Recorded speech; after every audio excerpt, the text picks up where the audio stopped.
எல்லோருக்கும் வணக்கங்க. இப்போ நம்ம 2016 கதிருங்கிற ஒரு வாழ்க்கையில் நடந்த திகில் மற்றும் அமானுஷ்யம் நிறைந்த சுவாரஸ்யமான நிகழ்வை தாங்க பார்க்க போகிறோம். பார்க்குறதுக்கு முன்னாடி நம்ம சேனலை சப்ஸ்கிரைப் பண்ணலைன்னா மறக்காமல் சப்ஸ்கிரைப் பண்ணிக்கிறேங்க. கதிரை பற்றி சொல்லணும்னா கல்லூரி கடைசி வருடம் படித்து வராருங்க. இவருக்கு சின்ன வயசுலேருந்தே பேய் நம்பிக்கையோ சாமி மீது நம்பிக்கையோ எதுவுமே பெருசாக ஈடுபாடு இல்லைங்க. இவர் வச்சு வர வீடு நல்லா கிராமத்தில் இருக்குங்க. இவர் கிராமம் நல்லா உள்ளக்க தள்ளி இருக்குங்க மற்ற கிராமத்தை விட்டு. அதாவது இவர் கிராமத்தில் பெரிய வசதிகள் எதுவுமே இல்லைங்க.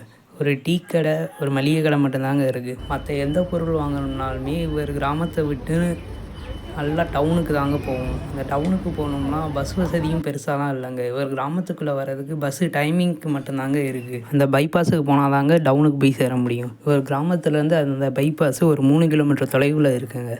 அந்த பஸ்ஸை விட்டாங்கன்னா இன்னொரு குறுக்கு பாதை ஒன்று இருக்குங்க. அது 1 கிலோமீட்டர் தூரத்துலேயே இந்த பைபாஸை போய் அடைஞ்சிடலாங்க. ஆனால் அதில் என்ன சிக்கல்னால் இரவு நேரத்தில் யாருமே பயன்படுத்த மாட்டாங்க அந்த குறுக்கு பாதையை. ஏன்னா அந்த குறுக்கு பாதைக்கு போகிற வழியாக போய் பைபாஸுக்கு போகிற வழியில் தான் ஒரு மயானம் அமைஞ்சிருக்குங்க, இந்த கிராமத்தோட மயானம். அதனாலே இரவில் அந்த குறுக்கு பாதையை யாருமே பயன்படுத்த மாட்டாங்க. இந்த குறுக்கு பாதை சொன்னால் அது ஆரம்பிக்கிற இடத்துல அந்த கிராமத்தோட எல்லை ஆரம்பிக்குதுன்னு நினச்சி இந்த கிராமத்துலலாம் ஒரு வழக்கம் இருக்குதுங்க. இந்த எல்லையில் முனீஸ்வரனை வைப்பாங்கங்க, அந்த எல்லச்சாமியாக இருக்கும்னா. அது மாதிரி அந்த கிராமத்துலேயும் முனீஸ்வரனை எல்லச்சாமியாக வச்சுருக்காங்கங்க. கதிருக்கு ராஜேஷ்னு ஒரு நெருங்கிய நண்பர் இருக்காருங்க கல்லூரியில். ராஜேஷுக்கு கூட பிறந்த அக்கா ஒருத்தங்க இருக்காங்க. அவங்க அக்காவுக்கு திருமணம் முடிவு பண்ணி திருமணம் வச்சு நைட்டு ரிசப்ஷன் வைக்கலாம்னு ரிசப்ஷனும் வச்சுருக்காங்க. இந்த நைட் ரிசப்ஷனுக்கு ராஜேஷ் கதிரை கண்டிப்பாக வரணும்னு சொல்லிட்டாருங்க. அவனும் நெருங்கிய நண்பரோட அக்காவோட திருமணமாச்சு, கண்டிப்பாக போயே ஆகணும்னு அவங்க அம்மாகிட்ட சொல்லிவிட்டு 6 மணி போல் கிளம்புறாருங்க. ராஜேஷோட அக்காவோட திருமணம் நடக்கிற இடம் கதிரோட வீட்டிலேருந்து 20 கிலோமீட்டர் தொலைவில் இருக்குங்க. கதிர் இந்த திருமணத்துக்கு கண்டிப்பாக போயே ஆகணும். அதனால் முடிவு பண்ணிவிட்டு அவங்க அம்மாட்ட 6 மணி பஸ்ஸுக்கு போயிட்டு இவங்க கிராமத்தை பற்றி சொன்னலாம், பஸ்லாம் டைமிங் இல்லைன்னு. கடைசி பஸ்ஸு இரவு 10 மணிக்கு இவங்க கிராமத்துக்குள்ளே வருங்க. அதை பிடிச்சி வந்துடுவேன் அப்படின்னு சொல்லிட்டு கிளம்புறாருங்க. அவங்க அம்மா, நீ நைட்லாம் வர வேணாம், நேரம் சரியில்லை, அதனால் நீ இரவு அங்கேயே தங்கிட்டு காலையில் வா அப்படின்னு சொல்கிறாருங்க. இருந்தாலும் கதிர் அதெல்லாம் ஒத்துக்கிறாமல், இல்லைம்மா சீக்கிரம் முடிச்சுட்டு நான் இரவு 10 மணி பஸ்ஸுக்கெலாம் பிடிச்சி வந்துடுவேன் அப்படின்னு சொல்கிறாருங்க. அவங்க அம்மாவும் சரிடா பார்த்து வா அப்படின்னு சொல்லிட்டு வீட்டில் இருந்த கோயிலோட விபூதியை மடித்து கொடுக்குறாங்க. இதெல்லாம் வழக்கம்லாம் கிராமத்தில் ஒன்று இருக்குங்க. இரவில் எங்கேயாவது வெளியில் போகிறப்ப, யாராவது போகிறப்ப வீட்டிலேருந்து சாமி துணூறு இருந்தால் எடுத்துகிட்டு போவாங்க. அதே மாதிரி அவங்க அம்மாவும் கதிர்கிட்ட மடித்து கொடுத்து விட்றாங்க. அவனும் திருமணத்துக்கு போயிட்டாங்க. அங்கேயே நண்பர்களோட பேசிக்கிட்டு இருந்ததில் நேரம் போனதே தெரிலங்க. அப்போயே 10 மணி ஆயிடுச்சுங்க. அவரும் எவ்வளோ லேட்டானாலும் பரவாயில்ல, வீட்டுக்கு போயிடணும்னா அங்கேருந்து 10 மணிக்கு பஸ் ஏறி அந்த பைபாஸ்லேயே இறங்கிறாருங்க. ஏன்னா ஒரு கிராமத்துக்குள்ளே பஸ் வராதுங்க. கடைசி பஸ்ஸு 10 மணிக்கு தாங்க. அந்த பஸ்ஸை இப்போ விட்டுட்டாருங்க. என்ன ஆனாலும் பரவாயில்ல, வீட்டுக்கு போய் ஆகணும் அப்படின்னு கிளம்பி வந்திருக்காருங்க அம்மாட்ட சொன்னதுனால. நான் முன்னாடியே சொன்ன மாதிரி இவர் சின்ன வயசுலேருந்தே கடவுள் நம்பிக்கையோ பேய் நம்பிக்கையோ இல்லைங்க.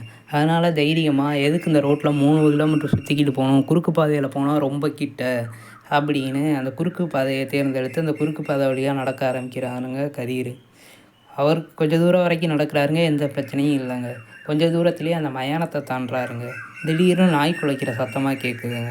சுற்றி முற்றி பார்க்குறாரு, எந்த நாயுமே இல்லை. சரி, தூரத்தில் ஏதாவது நாய் குலைச்சிருக்கும் அப்படின்னு கேஷுவலாக எடுத்துக்கிட்டு அவருக்கு எந்த பயமுமே இல்லாமல் நடக்க ஆரம்பிக்கிறாருங்க. கொஞ்சம் தூரத்திலே அவருக்கு குரல் கேட்குதுங்க, கதிர் கதிர்னு.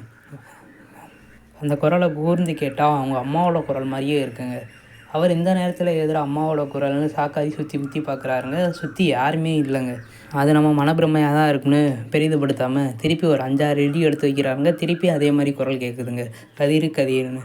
அவருக்கு நல்லா தெரியுதுங்க இது பிரம்ம இல்லை, உண்மையிலே தான் கேட்குதுன்னு. என்னடா இந்த நேரத்தில் அம்மாவோட குரல் கேட்குதே அப்படின்னு சுற்றி முற்றி தேட ஆரம்பிக்கிறாருங்க. நம்ம அம்மா தான் நம்மளை எதுவும் தேடி வந்துட்டாங்களா என்னன்னு. கொஞ்சம் தூரத்துலேயே ஒரு 30 அடி தூரத்தில் ஒரு பெண்மணி நிற்கிற மாதிரி பார்க்குறாருங்க. நம்மளோட அம்மா தான் நிற்கிறாங்க அப்படின்னு பக்கத்தில் போய் பார்க்குறாருங்க. கொஞ்சம் நெருங்க நெருங்க தாங்க தெரியுது அதோட அம்மா இல்லை, ஒரு பெண்ணோட உருவத்தில் தலைமுடியை விரித்து போட்டு கோர உருவம் ஒன்று நிற்கிதுங்க.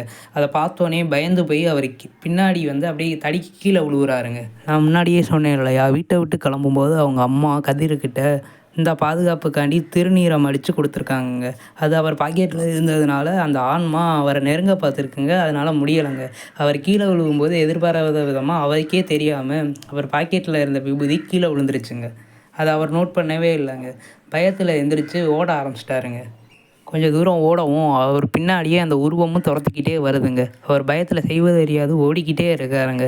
இத்தனை நாள் பேய் மேலே கடவுள் மேலே நம்பிக்கை இல்லாதவர் அந்த நேரத்தில் அறியாமலேயே தன்னை அறியாமலே அவர் கிராமத்தில் எல்லச்சாமியில் முனீஸ்வரர் இருக்காருன்னு சொன்னாங்க. அது சின்ன வயசுலேருந்தே எல்லோரும் வழிபடுறது வழக்கங்க.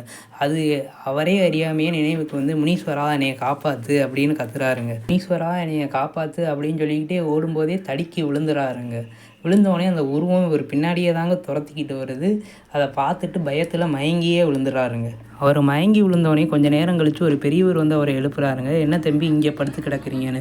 கதிரை எந்திரிச்சு பார்க்குறாருங்க. அப்போ தாங்க அவருக்கு ஒரு தைரியமே வருது. ஏன்னா எழுப்புனது வந்து அந்த கோயிலோட பூசாரி தாங்க. அது கதிருக்கு நல்லாவே தெரியுங்க. அந்த கோயிலில் பூஜை பண்ணுறப்ப அந்த ஊருக்குள்ளே அந்த பூசாரியாக அவர் பார்த்துருக்காருங்க.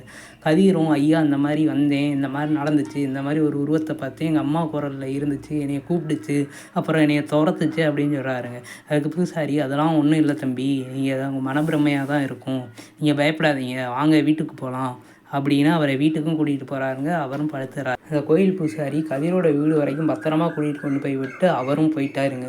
கதிரும் இதுக்கு மேலே எந்த பயமும் இல்லைன்னு அன்றைக்கி நைட்டு படுத்து தூங்கிடுறாருங்க.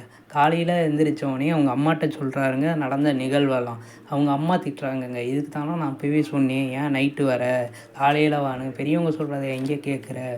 அவர் மகன் என்ன தான் பயந்துருப்பானோ அவங்க அம்மாவுக்கு தெரியுதுங்க. அதனால் கோயிலுக்கு கூட்டிகிட்டு போய் பூசாரி கையால் துணூறு போட்டு விட்டால் சரியாயிடும்னு அவர் மகனை பூசாரிகிட்ட கூட்டிகிட்டு போகிறாருங்க. இந்த மாதிரி நைட்டு வந்தீங்களே சாமி, நீங்கள் தான் என் மகனை காப்பாற்றி கூட்டிகிட்டு வந்திருக்கீங்க அப்படின்னு அவங்க அம்மா பூசாரியை பார்த்து சொல்கிறாருங்க. அதுக்கு அந்த பூசாரி அதிர்ச்சியோட, நான் எங்கே நைட்டு வந்தேன், நைட் நான் வீட்டில் தானே இருந்தேன், நான்லாம் எதுவும் வரலையே அப்படின்னு சொல்கிறாருங்க. அவங்க அம்மாவுக்கும் கதிருக்கும் சரியான அதிர்ச்சிங்க. இவர் தானே வந்தார், அது கதிருக்கு நல்லா தெரியுங்க, அது பூசாரி மூலம் தான் பூசாரி தான் வந்திருக்காருன்னு. ஆனால் பூசாரி அப்படி சொல்லவும் ரொம்ப அதிர்ச்சியில் பார்க்குறாருங்க. அவங்க கோயிலில் தான் இருக்காங்க. சரி எதுக்கும் பூசாரி வந்து இவங்க பயந்ததுனால சொல்கிறாங்க போல் அப்படின்னு சாமி கும்பிட்டு விபூதி போட்டு விடலாம் அப்படின்னு தீவாரணம் காட்டுறாருங்க. உடனே பூசாரி உடம்புல வந்து முனீஸ்வரர் இறங்கிட்டாருங்க. முனீஸ்வரர் இறங்கி அருள்வாக்கு சொல்ல ஆரம்பிக்கிறாருங்க. டேய் பயப்படாதடா, நேற்று வந்தது நான் தான் அப்படின்னு. அவங்க அம்மாவுக்கும் கதிருக்கும் ஒன்றுமே புரியலைங்க. அந்த பூசாரி உடம்புல இறங்கின முனீஸ்வரர் அருள்வாக்காக சொல்ல ஆரம்பிச்சிருக்காருங்க நைட்டு என்ன நடந்துச்சுன்னு. கதிர் வந்து மயானத்தை கடந்து வரப்போ ஒரு பெண்ணோட ஆன்மா தாங்க துரத்திட்டு வந்திருக்கு. அந்த பெண் வந்து 2 வருடத்துக்கு முன்னாடி அதே கிராமத்தை சேர்ந்த ஒரு ஆணை காதலிச்சிருக்காங்க. அந்த ஆண் வந்து அந்த பெண்ணை விட்டு வேற ஒரு திருமணம் செஞ்சுக்கிட்டதுனால அந்த காதல் தோல்வி தாங்க முடியாமல் அவங்கள தற்கொலையும் பண்ணிக்கிட்டாங்கங்க. அந்த மயானத்தை தாண்டி வர கதிரை வந்து அந்த ஆன்மா பார்த்துட்டு தன்னோட காதலன் தான் போகிறான் அப்படின்னு நினச்சிக்கிட்டு அந்த ஆன்மா வந்து கதிரை கொல்லவே பின்னாடி வந்திருக்குங்க. ஆனால் உன்னோட பாக்கெட்டில் வந்து என்னோட விபூதி இருந்ததுனால அவளால் நெருங்க முடியலைங்க. இப்போ பயமுறுத்தி நீ கீழே விழுந்ததுனால உன்னோக்கே தெரியாமல் அந்த விபூதியும் கீழே விழுந்துருக்குடா, அதை நீ கவனிக்காமல் எந்திரிச்சு போயிட்ட, அதனால தான் உன்னைய கொல்றதுக்காண்டி அவள் பின்னாடியே துரத்திட்டு வந்திருக்கா. நீ உன்னை தான் கடவுள் நம்பிக்கை இல்லைனாலும் அந்த நேரத்தில் என் பேரை சொல்லி கூப்பிட்ட, அதனால நான் வந்துட்டு அந்த ஆன்மாவுக்கு முக்தியும் கொடுத்துட்டேன். இனிமேல் உனக்கு எந்த பிரச்சனையும் இல்லை, இந்த ஊர்க்காரங்களுக்கும் அந்த ஆன்மாவால் எந்த பிரச்சனையும் இல்லை அப்படின்னு சொல்லிட்டு அந்த பூசாரி மயங்கி விழுவுறாரு. முனீஸ்வரர் அந்த பூசாரி உடம்புல இறங்கி நேற்று நடந்த நிகழ்வெல்லாம் அப்படியே சொல்லியிருக்காருங்க அருள்வாக்கா. அதை கேட்டோன்னே அவங்க அம்மாவுக்கும் கதிருக்கும் ரொம்ப அதிர்ச்சிங்க. முனீஸ்வரா, நீ தான் என் மகனை காப்பாற்றினேன், நீ தான் எங்களை காப்பாற்றணும் அப்படின்னு மண்டிக்கிட்டு வேண்டுறாங்க. கதிரும் கடவுள் நம்பிக்கை இல்லைனாலும் அந்த ஒரு நிமிஷத்தில் இருந்து கண்ணெலாம் கலங்கி போய், முனீஸ்வரா நீ தான் நைட்டு வந்தியா, என்னைய காப்பாற்றினியா, ரொம்ப நன்றியா அப்படின்னு இன்னைக்கு வரைக்கும் முனீஸ்வரரை எங்கே வெளியில் போனாலுமே வணங்கிட்டு தாங்க போவார் கதிர். என்ன தான் கடவுள் நம்பிக்கையே இல்லைனாலும் தன் பேரை சொல்லி அழைச்சதுனால உடனே கூப்பிட்ட குரலுக்கு ஓடி வந்தவர் தாங்க நம்ம முனீஸ்வரர்.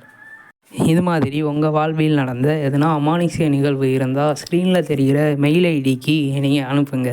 நான் அதை கண்டிப்பாக பதிவிடுறேன்.